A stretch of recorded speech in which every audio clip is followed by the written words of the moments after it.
Salut tout le monde, bienvenue sur En roue libre, la chaîne où, tu le sais, on a testé il y a peu la Volvo V60 dans sa livrée T6 hybride rechargeable. Bon, j'avoue, j'ai un peu hésité à vous en parler, mais cet essai ne s'est pas ultra bien terminé.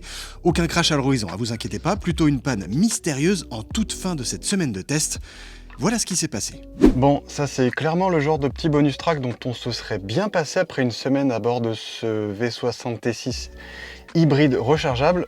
Concrètement, c'est que depuis hier soir, je démarre ma voiture comme je le fais depuis une semaine, et il se passe un truc assez bizarre, voire même totalement pas normal. Ça fait un vieux bruit, et surtout,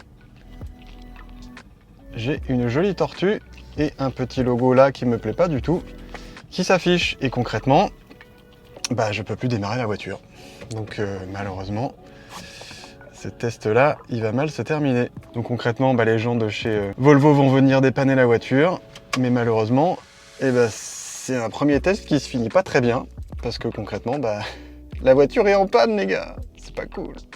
Ouais, c'est vraiment dommage. Moi, je suis vraiment déçu parce que c'était une voiture que je trouvais vraiment chouette, à plein d'égards, à plein de niveaux. Et là, on a quand même une voiture qui n'a que 10 000 km au compteur, si je dis pas de bêtises. Ouais, c'est ça, 10 554 km au compteur, qui marchait nickel et qui, du jour au lendemain, sans crier gare, marche plus du tout, quoi. Et fait vraiment un bruit merdique. J'espère que c'est le mouton noir qui est vraiment pas bien tombé, parce que c'est quand même un mouton noir qui tombe sur un parc presque de tests, quoi. Tu te dis voilà, mais on va se rencarder auprès de Volvo pour savoir ce qu'il en est, si cette panne elle est fréquente ou non, et si ça pose un vrai souci au niveau de la fiabilité d'ensemble de cette voiture, parce que si au bout de 10 000 km tu te retrouves avec une voiture à 70 000 € qui tombe en panne sans crier gare alors qu'elle est garée dans une rue comme d'habitude depuis une semaine, petit souci là, les gars, hein, voire même gros souci, quoi. Dépannage obligatoire et même obligation de mettre l'auto sur roulette vu sa transmission intégrale. Puis direction la concession Volvo du coin pour examiner la bête.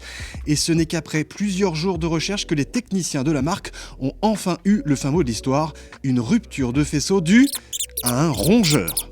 C'est bien une souris qui, en se régalant d'une gaine de câble, a immobilisé la V60. Une panne pas si rare que ça, à en croire le très cool garagiste que j'ai eu au bout du fil, car la plupart des gaines sont désormais constituées de matériaux plus nobles dont raffolent les rongeurs.